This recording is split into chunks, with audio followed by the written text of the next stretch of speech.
Baik teman-teman, because this is our very first meeting, karena hari ini hari pertama kita ya, jadi please allow me to introduce myself. Izinkan saya untuk memperkenalkan diri. My name is Priski Abimanyu Isnain, and feel free to call me Priski or Mr. P. Jadi saya biasa dipanggil teman-teman saya ngajar di kampung Inggris Pare dengan sebutan Mr. P ya.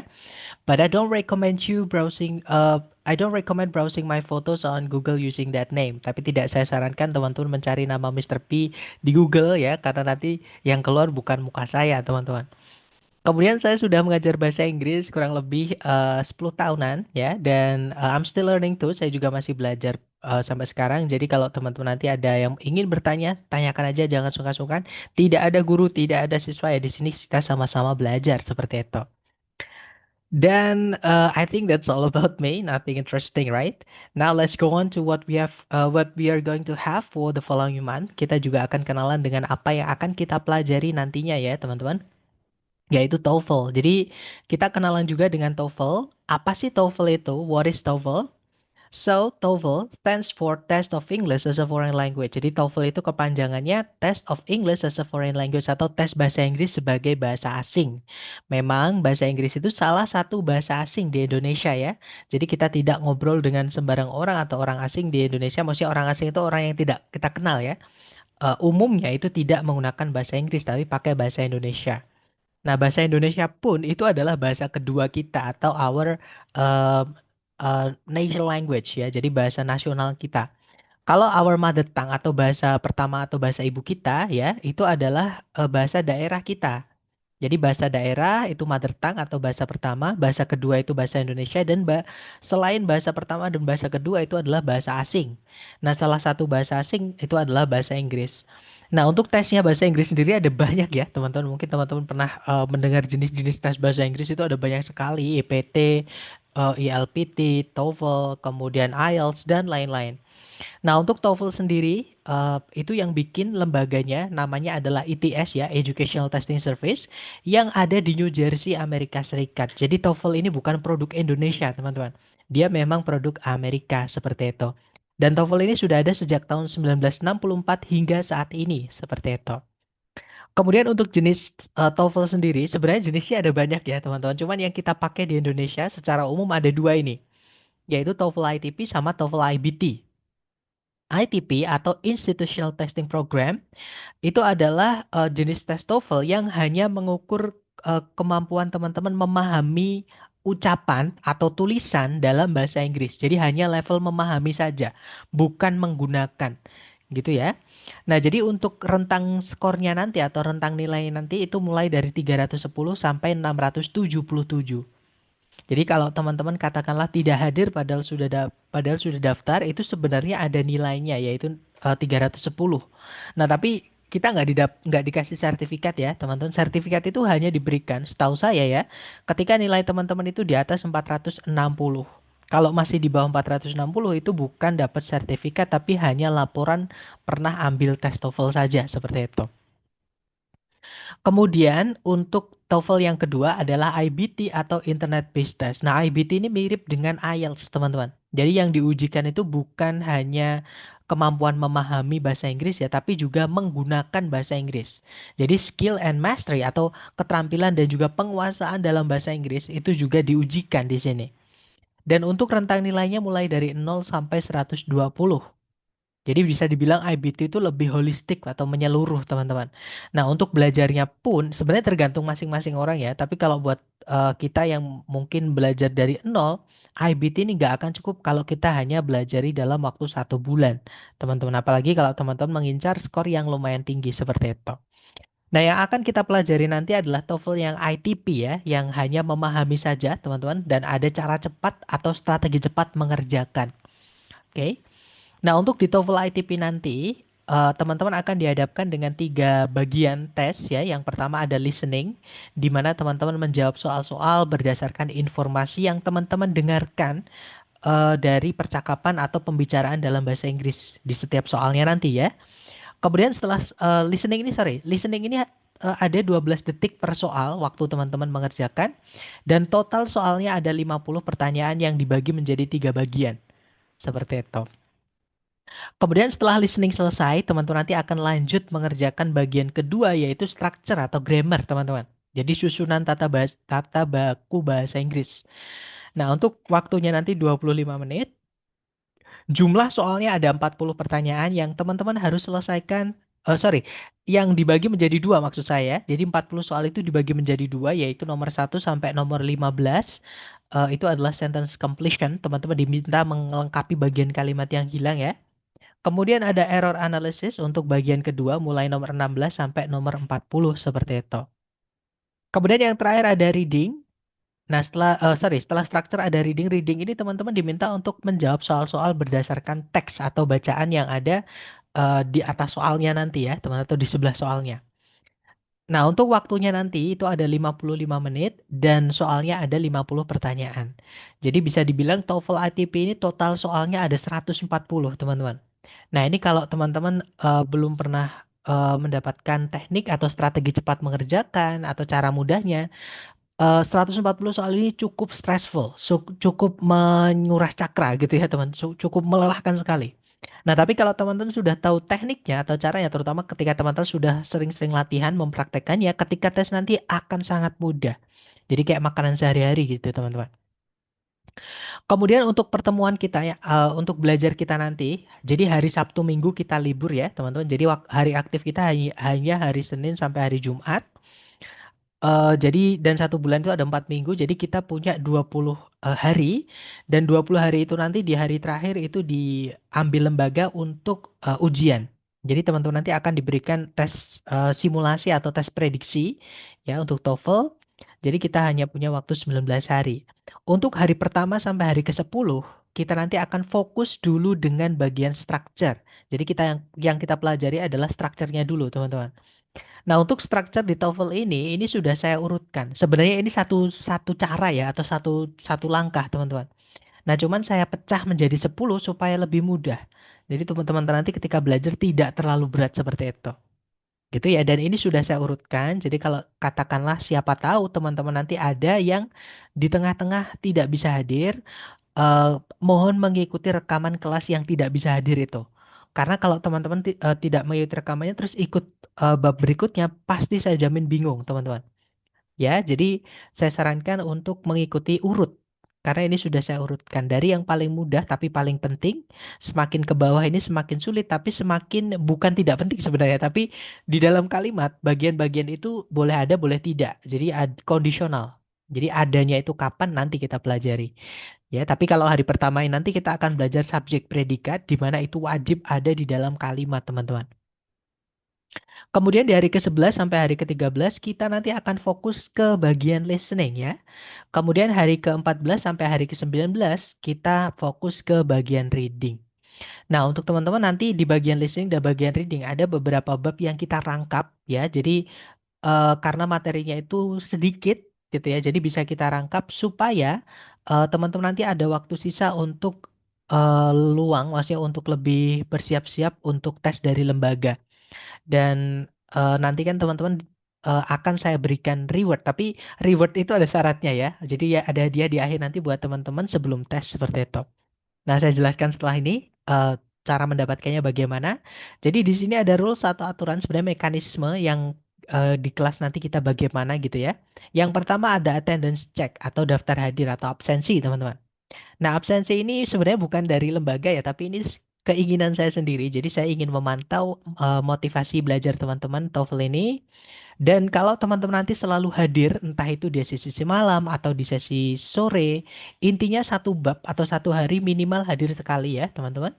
Itu nanti kalau misalkan full attendance atau perfect attendance, teman-teman selalu hadir, itu nanti akan saya berikan pembahasan tes dari lembaga sebelum tesnya. Jadi supaya teman-teman bisa berlatih lebih eh, siap atau lebih lebih bisa bersiap-siap gitu ya sebelum tes dari lembaga seperti itu. Nah, tapi sekali lagi itu hanya saya berikan buat teman-teman yang di absennya selalu hadir seperti itu. Kemudian berikutnya, kalau teman-teman ada pertanyaan itu tidak perlu menunggu saya berhenti berbicara ya, teman-teman. Takutnya teman-teman nanti lupa apa yang mau ditanyakan. Nah, teman-teman bisa menggunakan fitur raise hands yang ada di Zoom. Dan kalau nanti saya melihat teman-teman ada yang ingin bertanya, nanti saya hentikan penjelasan saya untuk memberikan kesempatan teman-teman bertanya.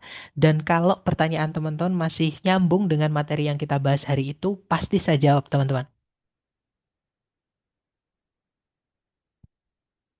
Nah, namun kalau misalnya eh, pertanyaan teman-teman ternyata melenceng atau out of topic gitu ya, nanti akan saya sampaikan itu kita bahas di hari kesekian.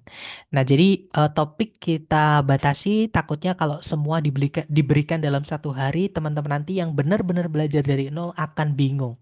Jadi di sini kita sambil belajar bareng ya, teman-teman, supaya tidak yang satu cepet, yang satu lambat tidak. Jadi sama-sama kita jalan bareng seperti itu. Nah, jadi sekali lagi kalau ada pertanyaan, tanyakan langsung, oke? Kemudian yang berikutnya, kalau teman ini yang paling penting buat teman-teman ya. Jadi belajar TOEFL itu yang paling penting adalah tabungan kosakata teman-teman.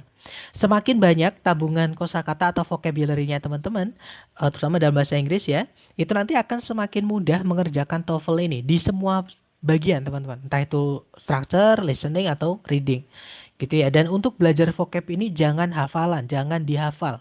Ya, jadi hafalan itu bukan belajar, teman-teman. Untuk bahasa Inggris ya, maksud saya. Nah, jadi cara belajarnya adalah ketika teman-teman menemukan vocabulary baru, itu ditulis ya, ditulis di buku teman-teman. Kalau misalnya teman-teman menggunakan buku coret-coretan, nggak apa-apa, ditulis dulu di buku coret-coretan, tapi sangat disarankan untuk dipindah atau dirapikan di buku teman-teman yang sudah fix.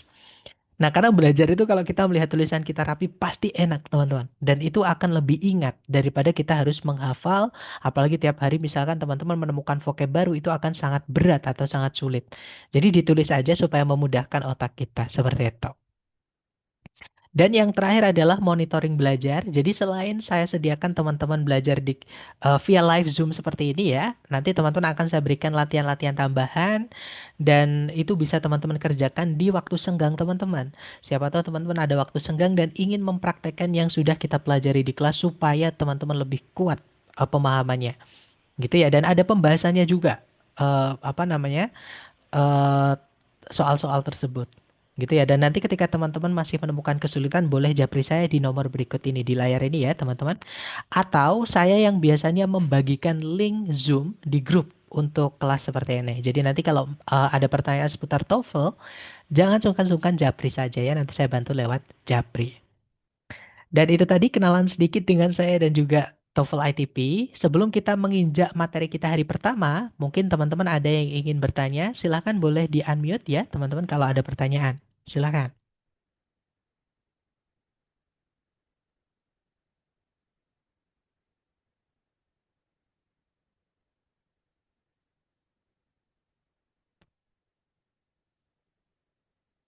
Oke, sepertinya belum ada ya. Dari Miss Samara juga cukup jelas, jadi masih aman. Oke deh, kalau gitu mohon izin untuk saya mute kembali supaya tidak ada suara bocor dan teman-teman bisa lebih konsentrasi. Nah, kita akan menginjak materi kita hari pertama yaitu sentence atau kalimat, teman-teman. Nah, sebelum saya menjelaskan tentang kalimat ini, izinkan saya memberitahu alasan kenapa kita harus kenalan dengan sentence ya. Jadi di bagian structure nanti, teman-teman akan diminta untuk mencari bagian kalimat yang hilang di pilihan A, B, C, D untuk dimasukkan ke dalam titik-titik supaya kalimatnya lengkap dan efektif. Nggak ada pemborosan, nggak ada pengulangan, nggak ada yang kurang seperti itu.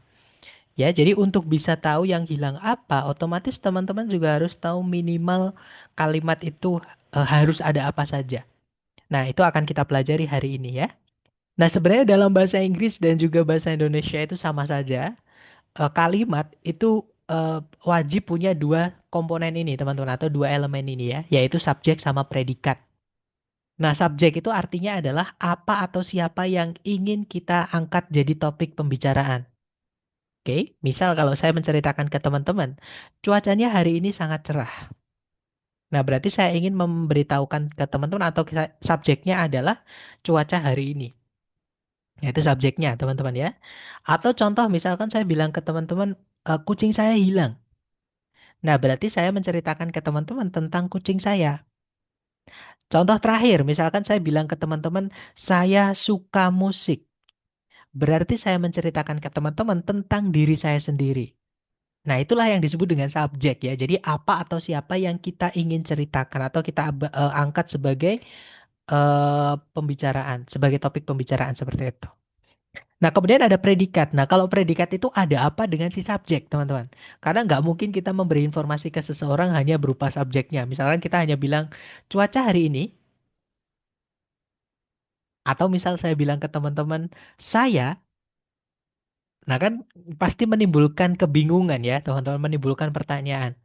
Nah, itu kenapa subjek saja tidak cukup, topik saja tidak cukup. Jadi harus ada predikat atau pelengkapnya. Gitu ya, teman-teman. Nah, terus bagaimana kita bisa mengenali di soal structure TOEFL apakah yang mana yang subjek, yang mana yang predikat gitu ya. Nah, jadi subjek sama predikat itu cara mengenalinya lumayan mudah, teman-teman. Jadi subjek itu dibuatnya dari kata benda, kalau nggak gitu dari kata ganti. Nah, jadi kalau teman-teman menemukan kata benda atau kata ganti lepas di sebelumnya predikat, itu adalah subjeknya, gitu ya. Nah, sekarang apa sih kata benda, apa sih kata ganti, gitu ya, teman-teman? Nah, jadi bahasa Inggris itu semua kata-kata dalam bahasa Inggris ya, teman-teman, yang di kamus itu ada banyak sekali itu dibagi atau dikelompokkan menjadi delapan kategori atau disebut dengan kelas kata, parts of speech. Ya, jadi kelas kata atau lexical categories itu ada delapan. Oke, nah delapan ini atau dikategorikan menjadi delapan ini supaya mudah untuk kita menggunakannya di dalam kalimat, jadi acuan, jadi patokan gitu teman-teman gitu ya. Nah, contoh kata benda. Jadi kata benda itu apapun yang bisa dilihat, diraba, diterawang, diputar, dijilat, dicelupin, itu semuanya kata benda, teman-teman. Kemanapun kita melihat, itu pasti ada benda. Nah, itu kata benda. Bahkan kita sendiri pun itu juga kata benda, gitu ya. Nah, contoh kata benda nih, misalkan ada bird, burung, ada water, air, buildings, bangunan-bangunan. Nah, kadang kata benda itu ditambahkan dengan akhiran s supaya bendanya itu banyak. Jadi bukan building-building ya untuk bilang bangunan-bangunan atau gedung-gedung, kita bilangnya buildings. Gedung-gedung seperti itu. Kemudian ada river, sungai, forest, bangunan, atmosfer juga atmosfer ya. Classroom, ruangan kelas dan masih banyak lagi. Teman-teman bisa berkreasi dengan kreativitas atau daya cipta teman-teman masing-masing ya. Kemudian berikutnya ada juga pronoun atau kata ganti.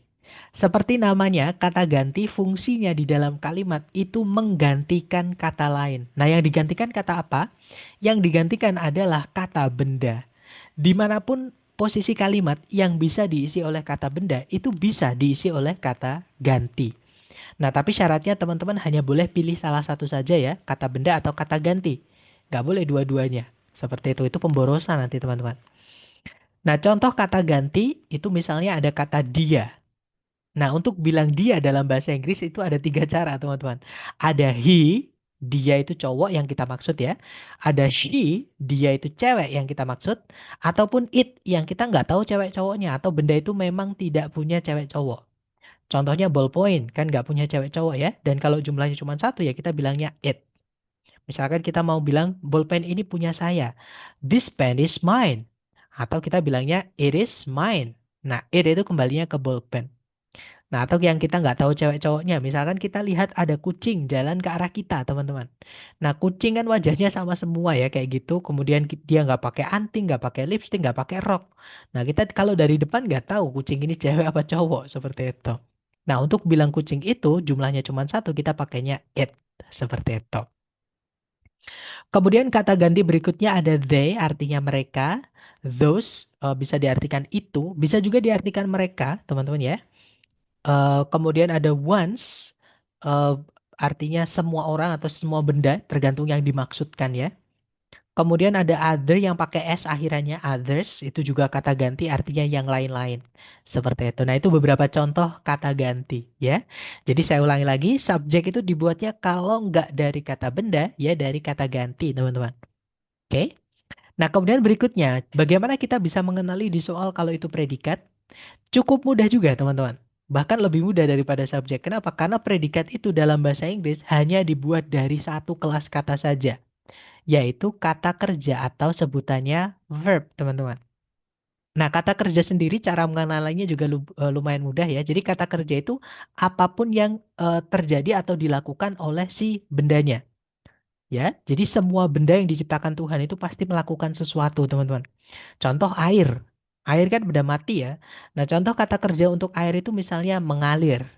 Flow itu jadi kata kerja dari air. Nah, contoh beberapa kata kerja lain misalnya ada occur artinya terjadi. Occur juga bisa diartikan ada ya, teman, tergantung konteks. Kemudian ada produce artinya memproduksi atau menghasilkan.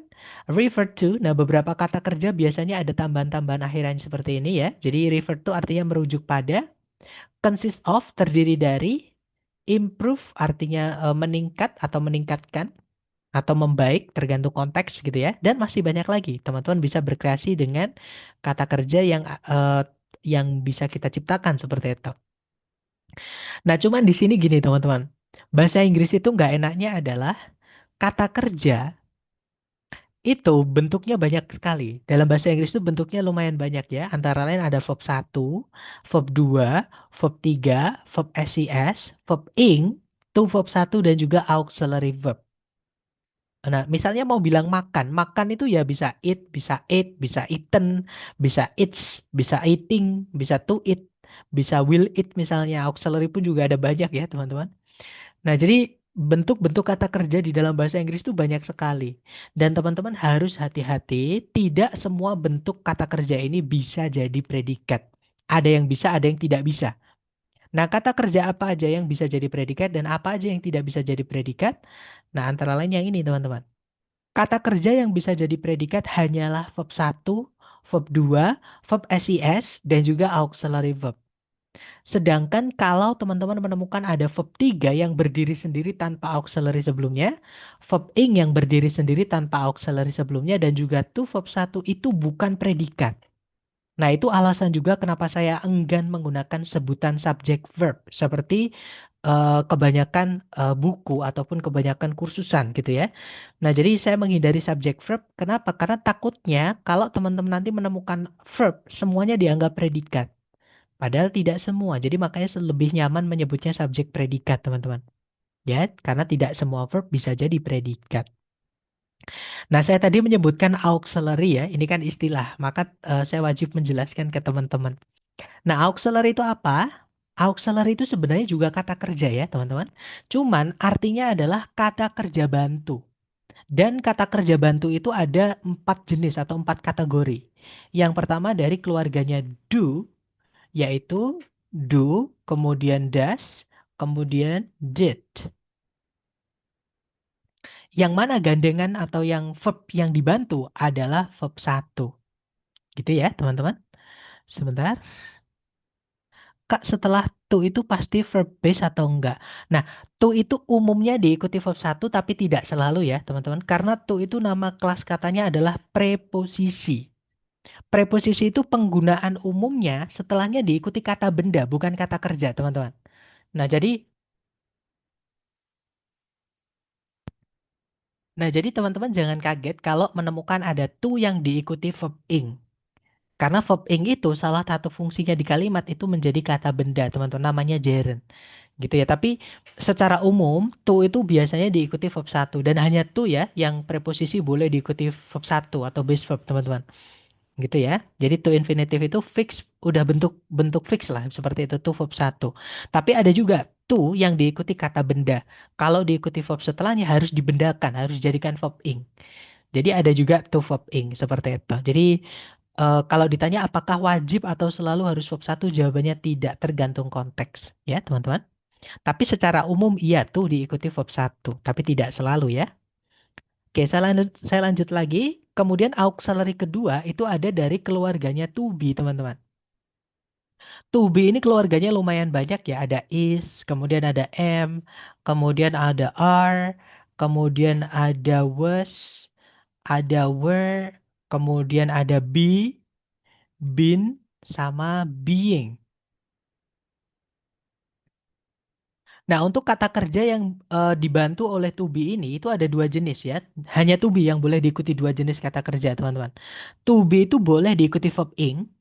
Caranya kita bilang sedang dalam bahasa Inggris ya. Contohnya, I am studying, saya sedang belajar. I am singing, saya sedang bernyanyi. I am doing a house chores. Jadi saya lagi ngerjain pekerjaan rumah atau tugas rumah seperti itu.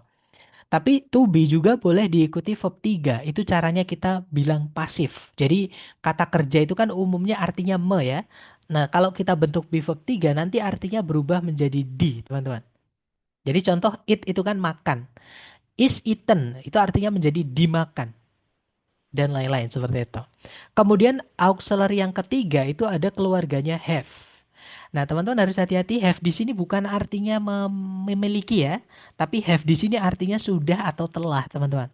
Keluarganya ada tiga, yaitu have, kemudian has, kemudian had. Dan verb yang dibantu atau verb setelahnya itu wajib verb 3.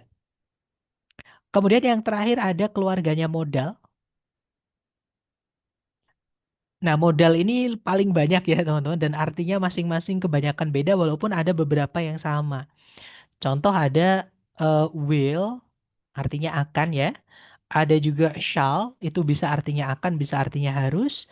Kemudian ada can ini artinya paling banyak, teman-teman. Bisa artinya boleh, bisa artinya dapat, bisa, mungkin, mampu.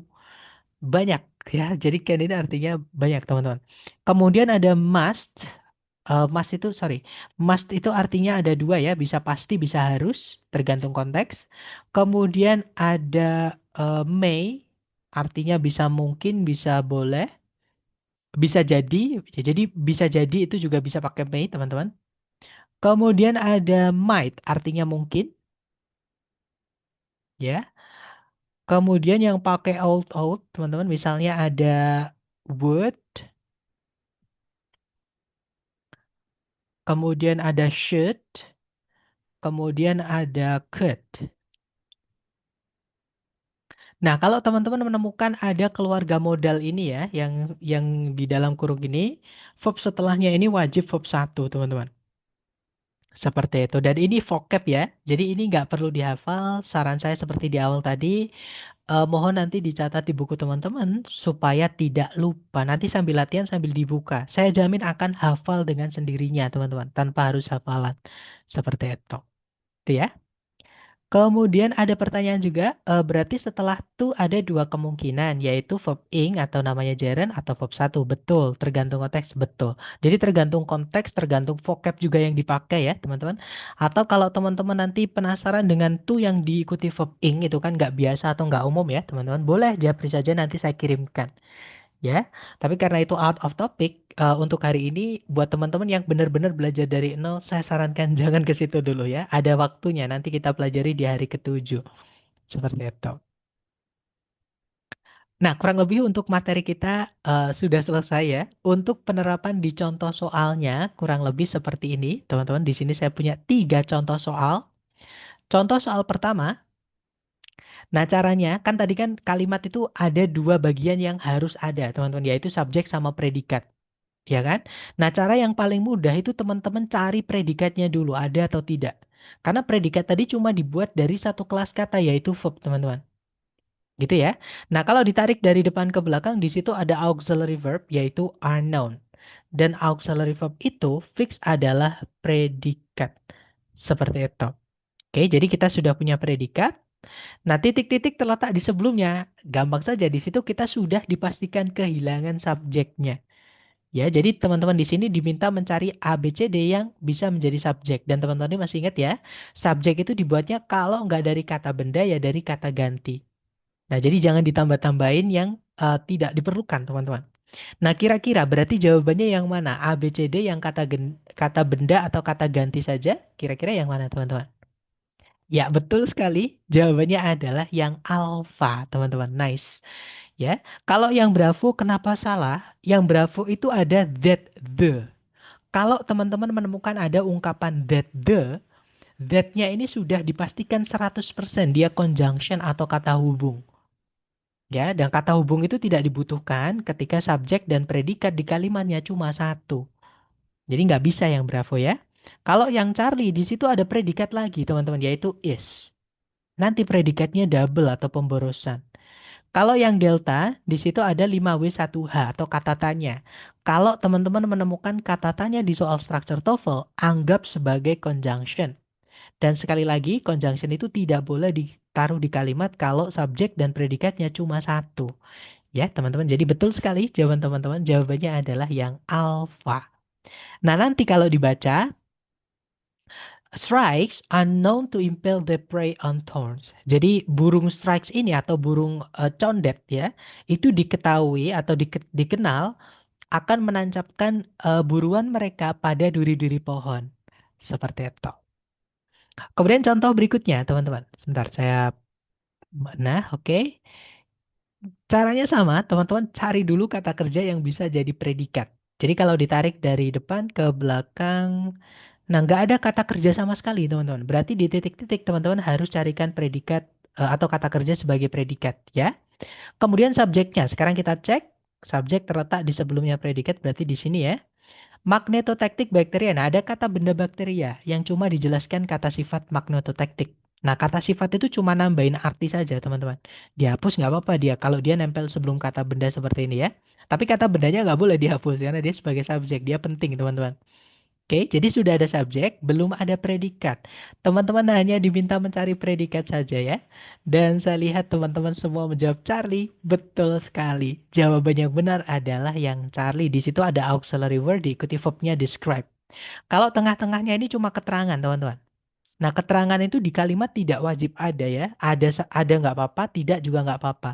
Ada berapapun juga nggak apa-apa, teman-teman ya. Kadang tempatnya pun juga nyempil-nyempil seperti ini. Jadi kalau teman-teman hapus keterangan itu nggak masalah, biar tidak bingung, biar nggak kelihatan panjang. Kan kadang kita itu bingung karena kelihatan panjang. Ya kan? Jadi kalau teman-teman menemukan kelas kata dari kelas kata keterangan, dihapus nggak apa-apa, supaya memendekkan yang penting saja seperti itu, teman-teman. Dan betul sekali jawabannya Charlie. Kalau yang alpha di situ salah ya karena ada subjek lagi yaitu they itu kata ganti. Sedangkan di soal sudah ada subjek nanti pemborosan subjek atau redundancy ya. Kemudian kalau yang Bravo, nah kita tadi butuhnya predikat. Predikat itu dibuat dari kata kerja. Sedangkan Bravo nggak ada kata kerja sama sekali. Delta pun juga sama, tidak ada kata kerja sama sekali. Kita butuhnya predikat yang dibuatnya dari kata kerja. Nah, berarti jawabannya yang Charlie nanti kalau dibaca, magnetotactic bacteria were first described in 1963 by Salvatore Bellini.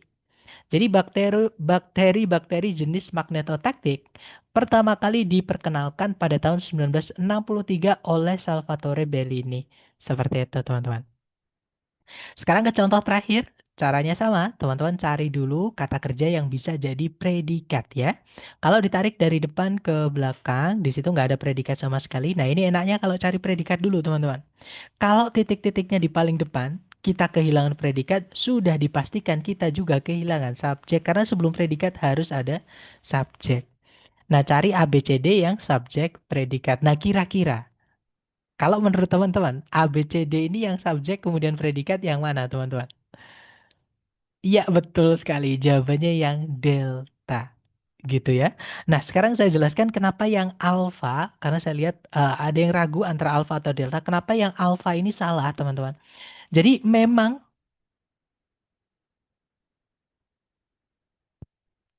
jadi memang gak enaknya bahasa Inggris ya. Kadang satu kata itu memiliki banyak arti, teman-teman. Dan kadang beda arti, walaupun katanya sama ya, beda arti itu beda kelas kata. Contohnya adalah kata waste.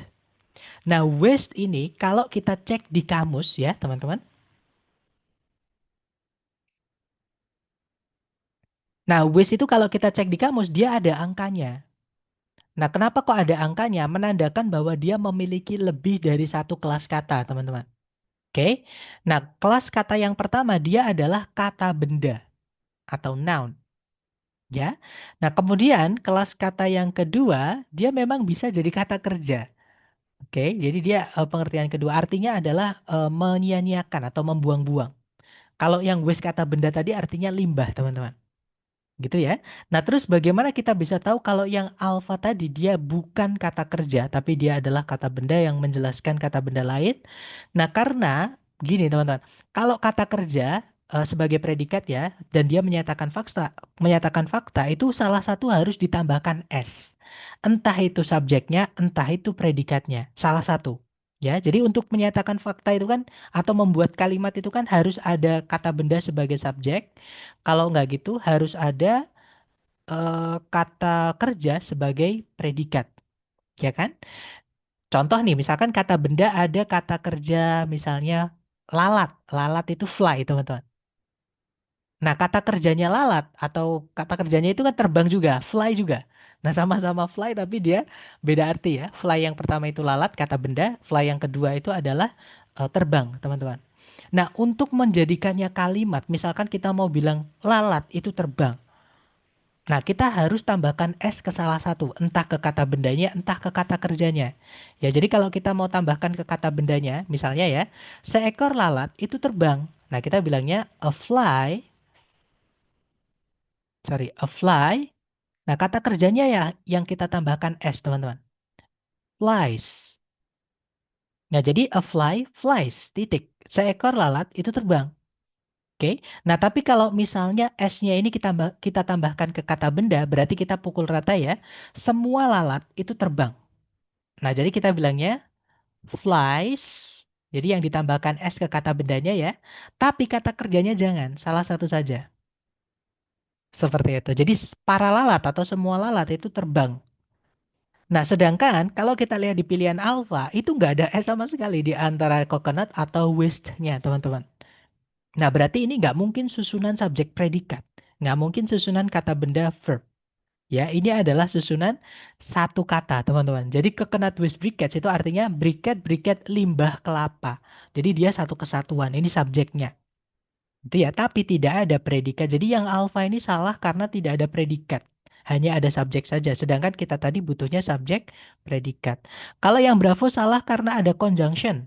Subjeknya sudah ada ya, tapi predikatnya nggak ada. Nggak bisa, teman-teman ya. Kalau yang Charlie, di situ ada subjek, ada predikat, tapi ada conjunction. Conjunction tidak dibutuhkan ketika subjek predikat cuma satu, teman-teman. Nah, jadi jawabannya yang benar adalah yang delta. Di situ subjeknya coconut waste briquettes, predikatnya adalah reduce. Oke. Nah, nanti kalau dibaca coconut waste briquettes reduce deforestation across the globe. Jadi briket limbah kelapa mengurangi penggundulan hutan di seluruh dunia. Seperti itu. Nah, dari eh, penjelasan singkat dan juga contoh-contoh yang saya berikan tadi, tiga contoh tadi, mungkin ada yang teman-teman ingin tanyakan dulu sebelum kita lanjut ke latihan buat teman-teman. Silakan boleh di-unmute kalau ada pertanyaan. Jangan sungkan-sungkan ya, teman-teman.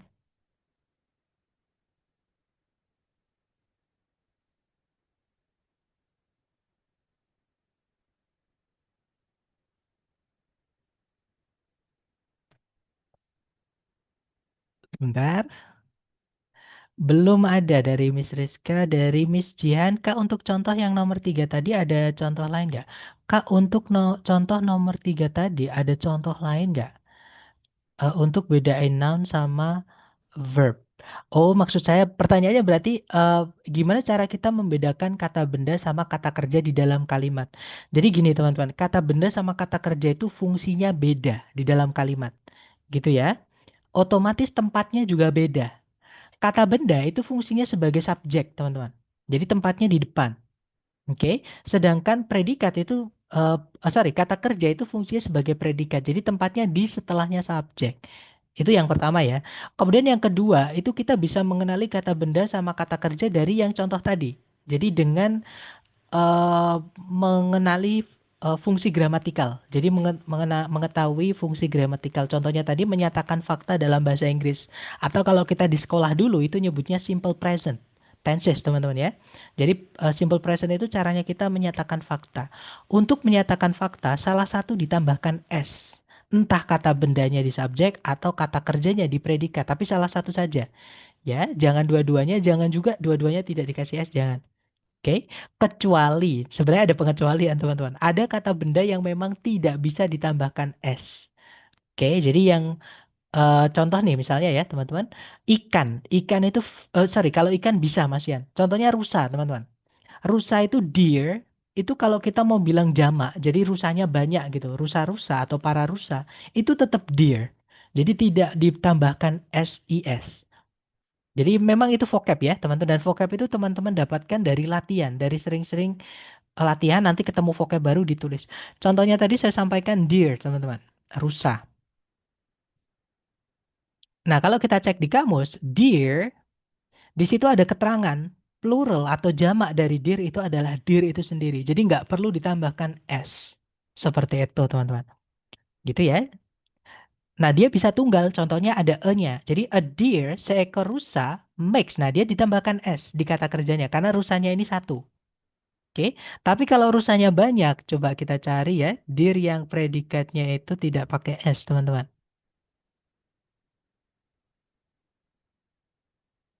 Oh, ternyata di sini tidak ada ya. Deer yang dia itu contohnya jamak nggak ada ternyata, teman-teman. Yang di subjek sebagai subjek gitu ya.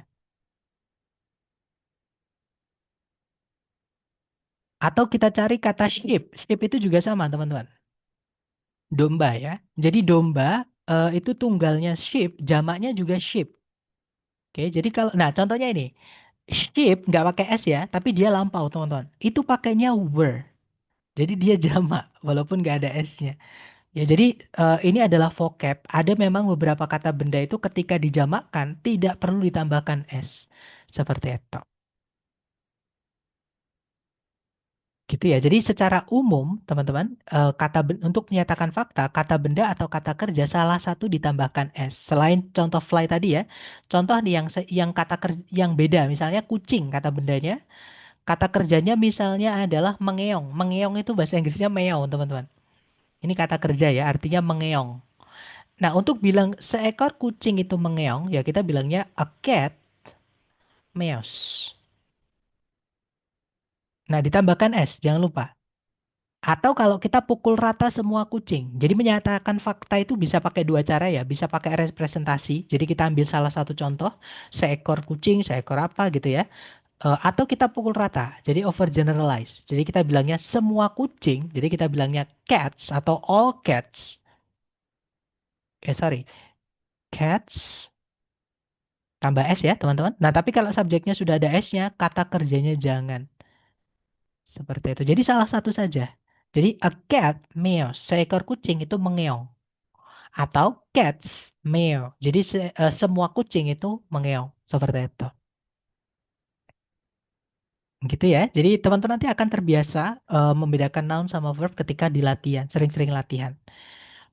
Kemudian ada pertanyaan juga, yang contoh terakhir boleh tolong dijelasin lagi nggak? Mungkin bingungnya di mana ya teman-teman? Atau baik saya ulangi lagi ya. Nanti kalau teman-teman masih bingung bisa lewat rekaman ya teman-teman. Karena nanti akan ada rekaman yang saya kirimkan.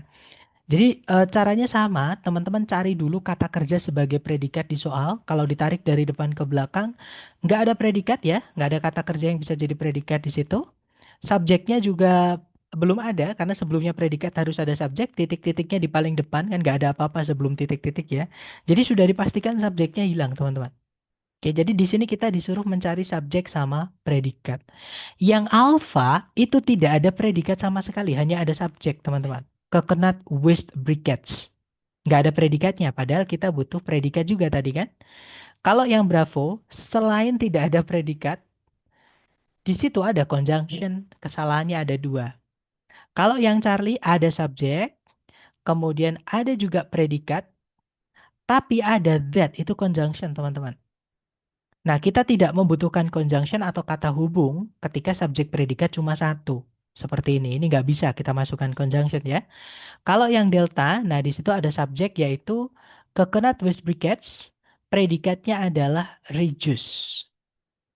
Nah, jadi jawabannya adalah yang delta. Nanti kalau dibaca, coconut with briquettes reduce deforestation across the globe. Seperti itu. Oke, sudah paham ya. Kemudian, Kak, berarti kalau subjeknya panjang seperti yang A, itu bisa dideteksi dari ada subjek atau enggak ya? Sebentar. Berarti Kak, kalau subjeknya panjang seperti yang A, oke. Itu bisa dideteksi dari ada satu, ada ada maksudnya ada subjek nggak ya? Sebentar, ini udah pertanyaan saya bingung nih. Kalau subjeknya panjang, berarti kan ada subjek. Itu bisa deteksi dari subjek atau enggak ya? Maksudnya mungkin bisa dianggap subjek atau tidak gitu ya. Kalau dianggap subjek bisa, teman-teman. Karena dia kata benda dan kita butuh subjek ya. Jadi yang kita butuhkan ada seperti itu. Nah, tapi yang tidak ada di sini selain subjek kita juga butuh predikat. Nah, yang alfa ini salahnya karena tidak ada predikatnya, Miss. Dan nanti kalau kita masukkan yang alfa, kalimatnya tetap kehilangan predikat, tetap nggak lengkap, tetap nggak bisa diartikan. Seperti itu. Maksudnya seperti itu bukan bisa marah. Mohon maaf saya agak bingung ya. Kak sudah paham kejawab. Oh baik. Izin Kak, berarti kesimpulannya, sebentar. Kalau semua noun atau kata benda, kalau tidak diberi tanda S, maka verbnya yang harus ditambah S ya. Betul, itu untuk menyatakan fakta ya teman-teman. Fakta itu gini, jadi kenapa saya sebutkan menyatakan fakta? Jadi dalam bahasa Inggris itu ada konsep namanya tenses, teman-teman. Informasi yang disampaikan itu bentuk kata kerja kan tadi kata kerjanya kan bentuknya banyak ya, teman-teman. Yang kita pelajari di predikat tadi kan verb bentuknya banyak. Nah, kata kerja dalam bahasa Inggris itu tergantung kapan terjadinya kata kerja itu atau peristiwa itu terjadinya kapan. Kalau misalnya fakta, fakta itu sesuatu yang tidak terikat oleh waktu. Jadi terjadi dari dulu hingga hari kiamat. Contoh air mengalir, manusia membutuhkan teman. Nah, membutuhkannya itu pakai need atau needs, tergantung manusianya tunggal atau jamak. Makhluk hidup, binatang dan tumbuhan bernafas menggunakan oksigen, misalnya seperti itu. Ya, tanaman bernafas menghirup apa namanya karbon dioksida misalnya. Nah, itu fakta. Nah, tapi kalau misalnya lampau, contoh nih, eh, seekor kucing menyanyikan lagu kebangsaan kemarin. Nah, itu kan nggak umum, teman. Jadi terjadinya nggak tiap hari. Jadi ada waktu tertentunya, ada waktu khususnya. Kalau lampau, ya harus dilampaukan. Pakainya verb 2. Dan kalau verb 2 itu pakainya bukan S, teman-teman. Tapi pakainya ed, akhiran ed. Seperti itu. Jadi aturan SIS tadi itu hanya untuk menyatakan fakta. Informasi yang tidak terikat oleh waktu. Seperti itu. Gitu ya. Kak udah paham, udah kejawab. Oke, baik. Kak, berarti predikat itu nggak bisa di awal kalimat ya? Betul sekali. Kalau di TOEFL ITP, predikat itu nggak boleh diletakkan di awal, teman-teman. Jadi kalau teman-teman menemukan ada titik-titik di paling depan, di pilihan ganda kok diawali oleh kata kerja atau predikat, fix jangan dipilih. Pasti salah jawaban teman-teman kalau memilih yang itu. Gitu ya, karena di soal structure TOEFL nggak ada kalimat tanya, teman-teman. Pasti berakhiran dengan atau ditutup dengan tanda titik yang menandakan bahwa di sebelumnya predikat harus ada subjeknya. Seperti itu. Gitu ya. Jadi sekali lagi predikat tidak boleh di awal kalimat kalau di soal structure TOEFL. Seperti itu. Oke, gimana? Mungkin ada pertanyaan lagi dari teman-teman?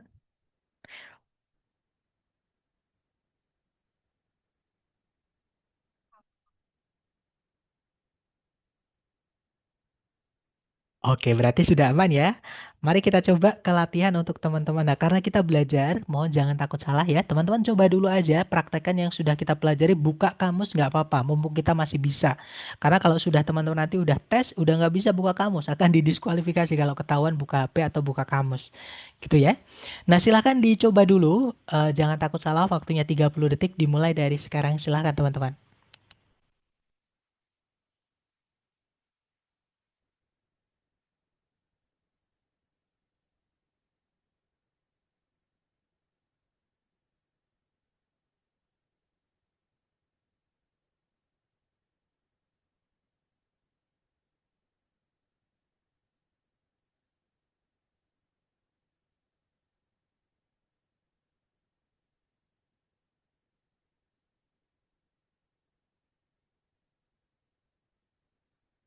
Oke, waktunya habis dan saya lihat teman-teman menjawab Charlie. Charlie sepertinya semua menjawab Charlie. Mari kita cek bersama. Kalau ditarik dari depan ke belakang, cari kata kerja yang bisa jadi predikat. Nah, ternyata di situ nggak ada ya, teman-teman. Karena kalimat wajib punya predikat, jadi di situ harus dicarikan predikat. Nah, subjek predikat tidak boleh dipisah satu koma. Fungsi satu koma di dalam kalimat salah satunya adalah memisahkan informasi penting dengan yang tidak penting atau informasi tambahan. Nah, sedangkan subjek predikat merupakan dua informasi yang sangat penting, teman-teman. Wajib ada di dalam kalimat. Ya, jadi kalau dipisah cuma satu koma nggak boleh. Kalau dipisah 2 koma, 3 koma, bahkan 100 koma itu malah boleh. Yang nggak boleh cuma dipisah satu koma saja, seperti itu. Nah, berarti di sini kita juga kehilangan subjeknya. Oke? Yang alpha tidak bisa karena nggak ada predikat. Bravo juga tuh verb satu nggak bisa jadi predikat. Kita tadi butuh predikat ya. Charlie kemungkinan bisa ada predikatnya. Delta juga kemungkinan bisa ada predikatnya. Nah, yang membedakan Charlie sama Delta adalah yang Delta itu ada conjunctionnya. Sedangkan predikat cuma satu. Nggak bisa kita masukkan conjunction atau kata hubung ya, teman-teman. Nah, jadi jawabannya adalah yang Charlie. That's right. Nanti kalau dibaca, in 1840, there were hundreds of fishermen in Maine alone. Jadi pada tahun 1840, ada ratusan pencari ikan atau para pemancing gitu ya, di Maine itu sendiri, di kota Maine sendiri. Seperti itu. Atau hanya di kota Maine saja. Oke, lanjut ke nomor berikutnya. Nice. Jangan takut salah. Waktunya 30 detik dimulai dari sekarang. Silahkan teman-teman.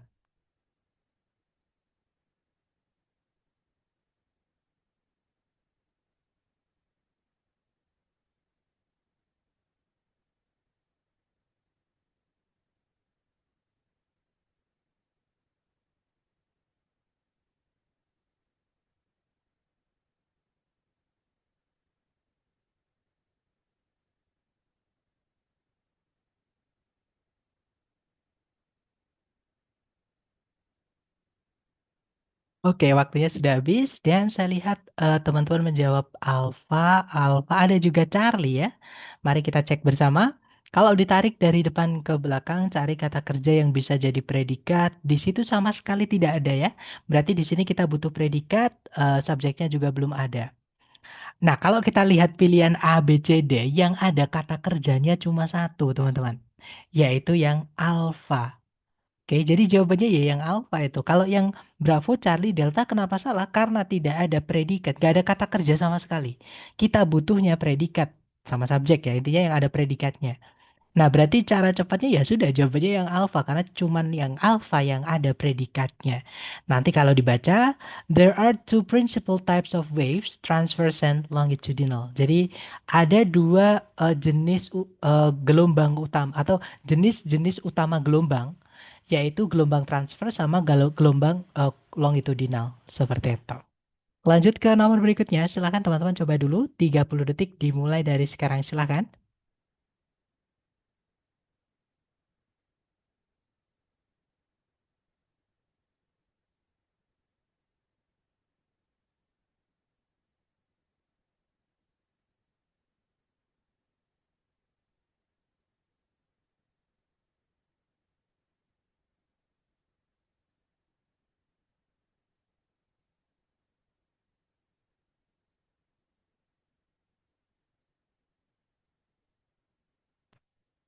Oke, waktunya habis, teman-teman.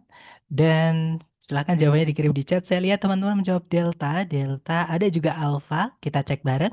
Kalau ditarik dari depan ke belakang, cari kata kerja yang bisa jadi predikat. Di situ ada hibernate, teman-teman. Verb satu ya, predikat. Nah, subjeknya yang belum ada. Jadi di sini teman-teman hanya diminta mencari subjek saja. Yang alpha nggak bisa ya, teman-teman, karena ada predikat lagi. Nanti predikatnya double atau pemborosan. Jadi yang alpha nggak bisa. Kalau yang Bravo ada conjunction, padahal subjek dan predikat cuma satu, nggak bisa. Kalau yang Charlie, nah kalau ada kata benda, sebelumnya kok ada kelas kata namanya preposition ya, atau preposisi teman-teman. Kata benda itu tidak bisa jadi subjek, karena itu akan dirubah jadi kata keterangan teman-teman. Keterangan nggak bisa jadi subjek ya.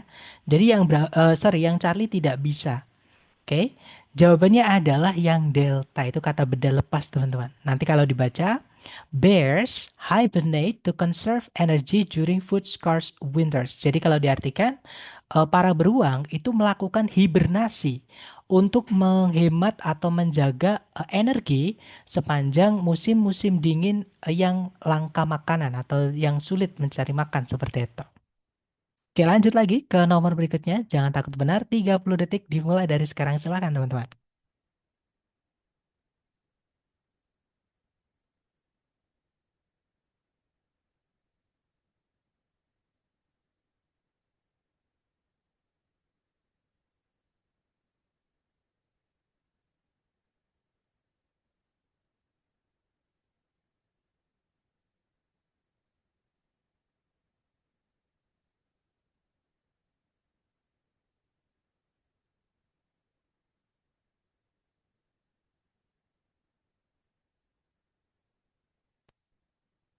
Oke, waktunya habis teman-teman. Silakan jawaban teman-teman dikirim di chat ya, dan kita bahas bersama.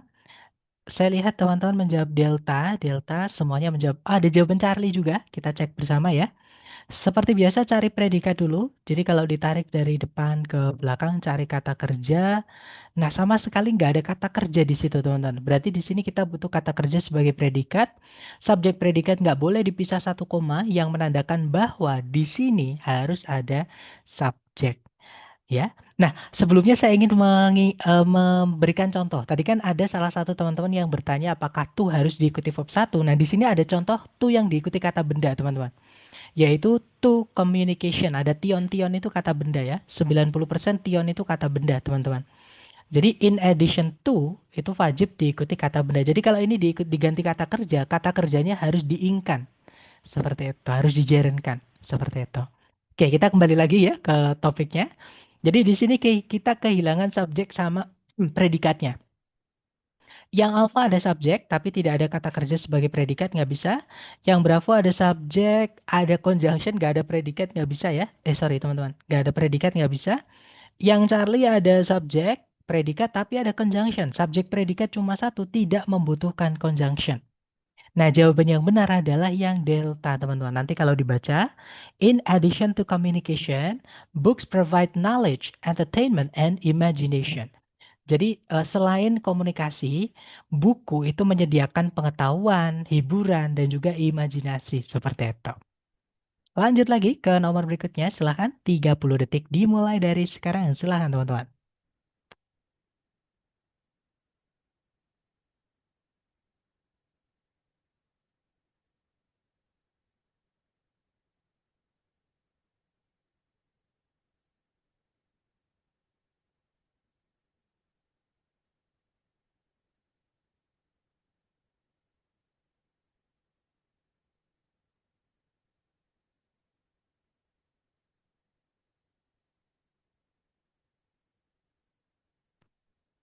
Oke, waktunya habis, teman-teman. Dan saya lihat ada jawaban delta. Sorry, delta yang tadi ya, maaf, teman-teman.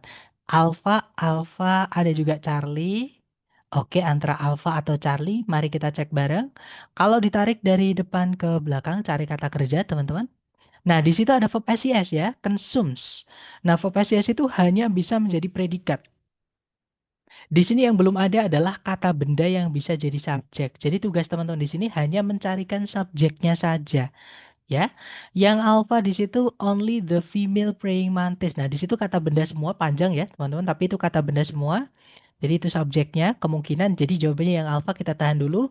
Yang bravo ada conjunction, padahal subjeknya dan predikatnya cuma satu. Bravo nggak bisa. Kalau yang Charlie ada subjek, ada conjunction sama nggak bisa ya, teman-teman. Kalau yang Delta ada conjunction juga, ada subjek, ada conjunction lagi, nggak bisa ya, teman-teman. Jadi fix jawabannya yang alpha tadi. Nanti kalau dibaca, only the female praying mantis sometimes consumes the male after mating. Jadi kalau diartikan, hanya belalang sembah betina saja yang terkadang itu mengkonsumsi atau memakan pejantannya setelah proses kawin seperti itu. Gitu ya. Kemudian, aku kira tadi predikatnya praying. Oh, bukan konsumsi ya. Jadi verb ing itu, tadi kan ada kata kerja itu ada beberapa bentuk ya, teman-teman. Eh, Verb ing yang berdiri sendiri sebelumnya nggak ada auxiliary tidak bisa jadi predikat. Ada tiga ya kata kerja yang tidak bisa jadi predikat. Yaitu verb ing tanpa auxiliary sebelumnya, kemudian verb tiga tanpa auxiliary sebelumnya, sama tuh verb satu ini nggak bisa jadi predikat, teman-teman. Alias bukan predikat.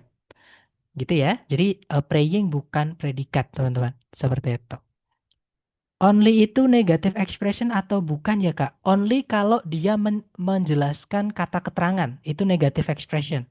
Tapi kalau dia menjelaskan subjek, dia tidak mempengaruhi apapun, teman-teman. Hanya menambahkan arti saja.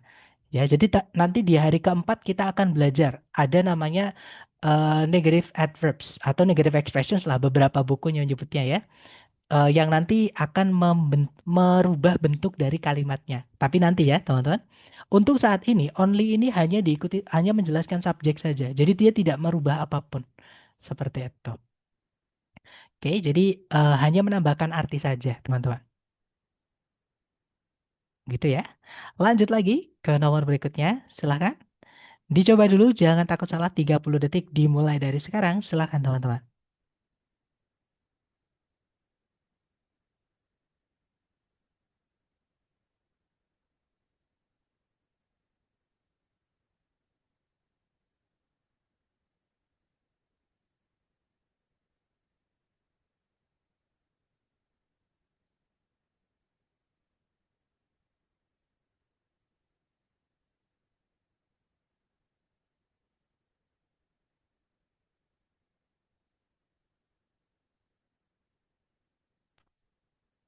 Oke, waktunya habis. Silahkan jawaban teman-teman dikirim di chat ya. Dan saya lihat teman-teman menjawab alfa. Sepertinya semua menjawab alfa.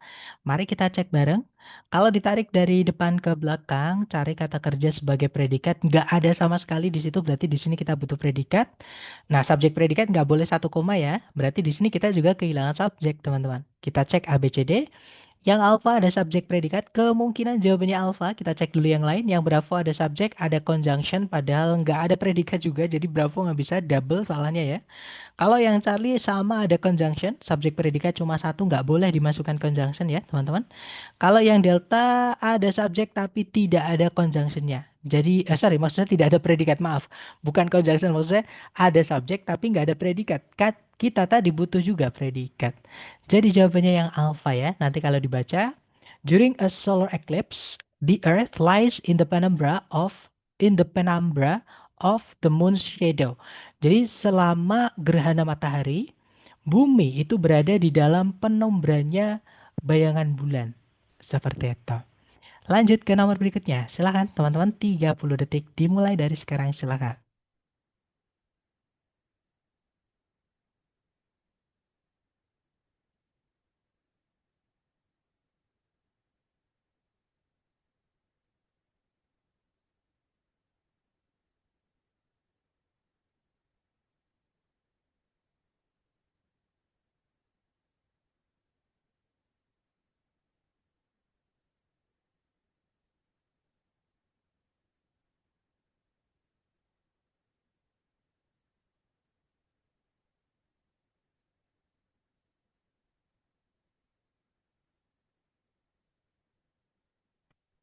Oke, waktunya habis ya. Dan saya lihat teman-teman menjawab Alpha, ada juga Delta, ada juga Charlie. Oke, antara Alpha, Delta, atau Charlie ya. Mari kita cek teman-teman. Kalau ditarik dari depan ke belakang, cari kata kerja yang bisa jadi predikat. Nah, di situ nggak ada, teman-teman. Berarti di sini kita butuh predikat ya. Subjeknya adalah the state of Alaska. The state-nya itu ya, kata benda intinya. Berarti di sini kita sudah punya subjek, tapi belum punya predikat. Jadi teman-teman hanya diminta mencari predikatnya saja. Yang alpha itu kan verb ing ya. Tanpa auxiliary sebelumnya, tidak bisa jadi predikat. Alpha nggak bisa. Kalau yang bravo ada conjunction, subjek. Nah, kita cuma butuh predikat saja, teman-teman ya. Nggak bisa, kita nanti akan kehilangan satu predikat lagi. Jadi yang Bravo nggak bisa. Kalau yang Charlie di situ ada conjunction padahal subjek predikat cuma satu, nggak bisa. Nah, jawabannya adalah yang Delta, teman-teman. Nanti kalau dibaca, including land and water, the state of Alaska has an area of 1,530,700 square kilometers. Jadi mencakup atau termasuk darat dan dan airnya gitu ya. Negara bagian Alaska itu memiliki area atau luas area 1.530.700 kilometer persegi. Seperti itu. Ada pertanyaan, Kak, tadi verb ing, verb 3 sama to verb 1 ya yang nggak bisa jadi predikat. Betul sekali. Syaratnya harus apa? Maksudnya kalau mau jadi predikat ya harus pakai auxiliary, teman-teman. Ya. Kalau misalnya verb ing itu pakai to be sebelumnya. Jadi misalnya is uh, having misalnya atau are having seperti itu. Kalau verb 3 itu pakainya boleh to be, boleh have tergantung konteks seperti itu. Kalau to verb 1 memang nggak bisa jadi predikat ya, teman-teman, walaupun ada auxiliary sebelumnya. Memang nanti ada to be diikuti to verb satu, tapi itu bukan jadi satu, itu beda, itu pisah teman-teman. To be-nya sendiri, to verb satunya sendiri. Seperti itu keterangan ya, to verb satu itu. Oke, lanjut lagi ke nomor berikutnya. Silahkan dicoba dulu ya, teman-teman. 30 detik dimulai dari sekarang. Silahkan.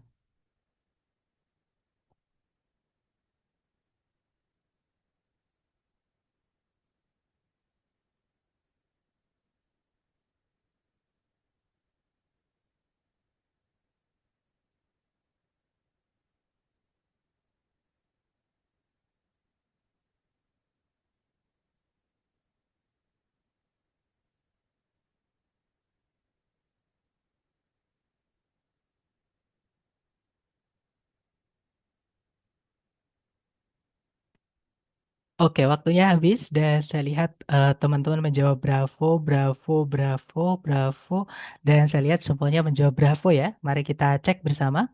Kalau ditarik dari depan ke belakang, di situ ada is noun, subjeknya yang belum ada ya, teman-teman. Berarti di sini kita butuh subjek. Yang alpha nggak bisa karena ada predikat lagi. Nah, kemungkinan jawabannya bravo ya, teman-teman.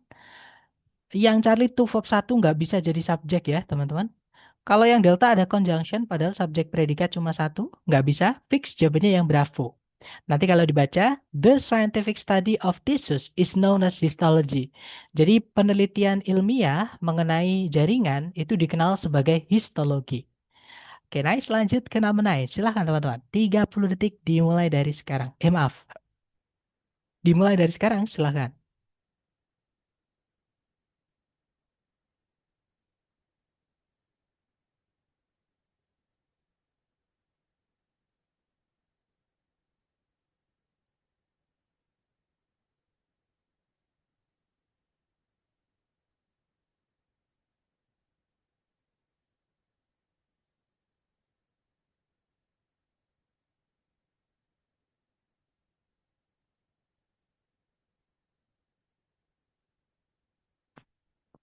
Oke, waktunya habis dan saya lihat teman-teman menjawab bravo, bravo, semuanya menjawab bravo. Mari kita cek bareng. Kalau ditarik dari depan ke belakang, tarik dari depan ke belakang, nggak ada predikat, berarti di sini kita butuh predikat. Subjeknya the popularity. Kita sudah punya subjek, tapi belum punya predikat. Jadi tinggal dicarikan predikat saja. Yang alpha nggak bisa karena ada subjek lagi di situ ya. Kita hanya butuh predikat.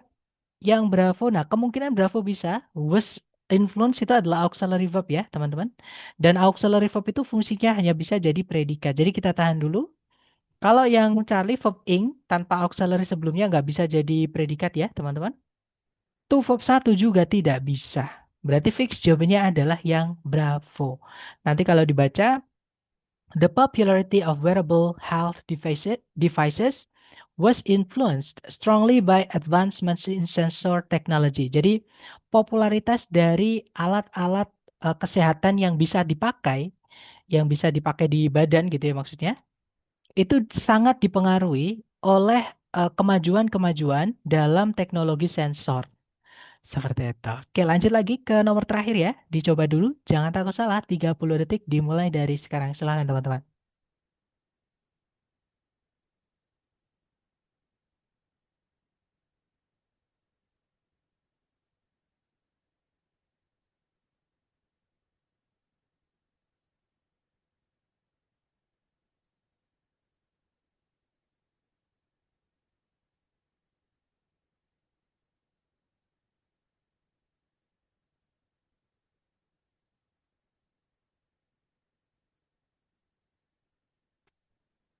Oke, waktunya sudah habis teman-teman ya. Dan saya lihat ada jawaban bravo, bravo, bravo.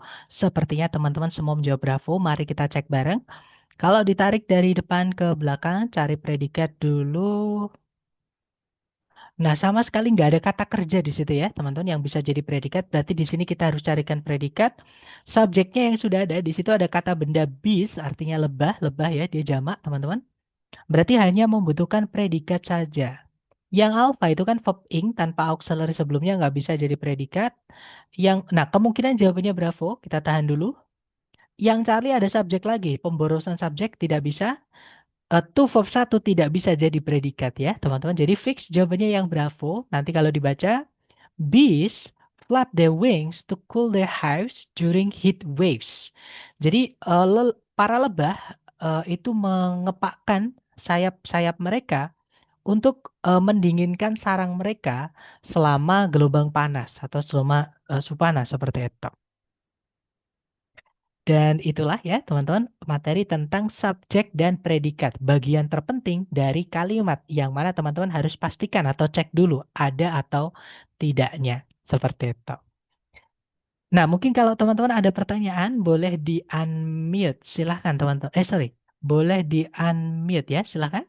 Kalau ada pertanyaan. Gimana teman-teman tadi apakah tuntas 100%?